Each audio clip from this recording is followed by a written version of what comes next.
ശില്പ KP എൻ്റെ younger sister പോലെയാണ്. ഫേസ്ബുക്കിൽ നല്ലപോലെ ആക്റ്റീവ് ആയിരുന്ന ഒരു ക്രിയേറ്റർ അക്കൗണ്ട് ആയിരുന്നു ശില്പ KP. കണ്ടാൽ തന്നെ ഒരു AI ജനറേറ്റഡ് ഫോട്ടോ ആണെന്ന് മനസ്സിലാവുമല്ലോ. പക്ഷേ DP മാത്രമേ AI ആയിട്ടുണ്ടായിരുന്നുള്ളൂ. ഇവർ ഒരുപാട് വീഡിയോകൾ ഇട്ടിരുന്നു. ആക്സിസ് ബാങ്കിൽ അക്കൗണ്ട് എടുക്കാൻ പോവാണ്. നമ്മൾ ഇന്ന് ഐസ് സ്പോട്ടിലേക്കാണ് വന്നിട്ടുള്ളത്. സേമിയ ടൈം. നല്ല അടിപൊളി സ്നാക്സ് ആണ് ഇവിടെ ഉള്ളത്. ഈ വീഡിയോകളൊക്കെ ചിലപ്പോൾ ഏതെങ്കിലും ഒരു പയ്യനാവും എടുത്തത് എന്നാണ് നിങ്ങൾക്ക് തോന്നുന്നതെങ്കിൽ തെറ്റി. ചില വീഡിയോകളിൽ ഇവരുടെ നിഴലും മറ്റും നമുക്ക് കാണാൻ പറ്റുമായിരുന്നു.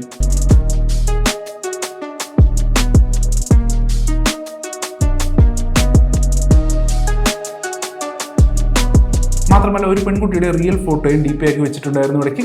അതുമല്ല പ്രൈവറ്റ് ആയിട്ട് പലർക്കും പലതരം ഫോട്ടോകളും അയച്ചു കൊടുത്തിട്ടുണ്ടായിരുന്നു. ഈ ഇടയ്ക്ക് പക്ഷേ ഈ അക്കൗണ്ട് ഡീആക്ടിവേറ്റ് ആയിപ്പോയി. എന്താ കാരണം എന്നല്ലേ, ഈ ശില്പ ഫേസ്ബുക്കിൽ പലരുടെയും അടുത്ത് നിന്നും കടം വാങ്ങിയിട്ടാണ് മുങ്ങിയത്.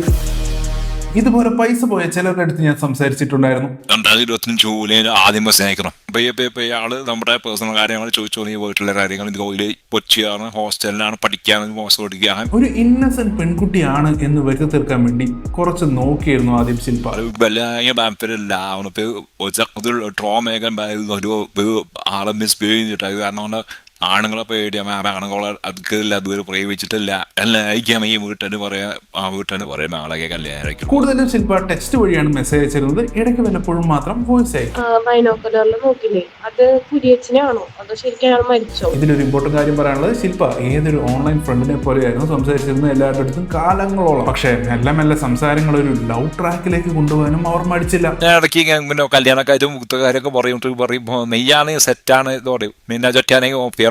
പിന്നെ എന്റെ കല്യാണം കഴിച്ചത് കുഴപ്പമില്ല, ജോലിക്ക് പോയി ഞാനൊക്കെ നിന്ന് നോക്കും. അങ്ങനെ തമാശ രൂപയാണ് പോലെ ആള്. എനിവേസ് കഴിഞ്ഞ നവംബറൊക്കെ ആയപ്പോഴാണ് ശില്പ ചെറുതായിട്ട് ആൾക്കാരോട് പൈസ ചോദിച്ചു തുടങ്ങിയത്. അങ്ങനെ നവംബറിന്റെ ടൈമിലാണ് പൈസ ഉണ്ടോ, 1300 മതി, ഞാൻ തോഫൊക്കെ തരാം, ഇല്ലേ കുഴപ്പമൊന്നുമില്ല അറിയും. പിന്നെ ഡിസംബറിൽ ശില്പ SBI ബാങ്കിൽ ജോലി കിട്ടി എന്ന് പറഞ്ഞൊരു FB പോസ്റ്റ് ഇടുന്നുണ്ട്. പിന്നെ അവർ പൈസ വാങ്ങാൻ തുടങ്ങുന്നത്, ഞാനിപ്പോൾ ജോലിക്ക് കയറി പക്ഷെ എൻ്റെ കയ്യിൽ പൈസ ഇല്ല, ശമ്പളം കിട്ടുമ്പോൾ തരാം എന്നൊക്കെ പറഞ്ഞാണ്. ശില്പയ്ക്ക് തന്നെയാണ് ആൾക്കാർ പൈസ അയച്ചു കൊടുത്തത്.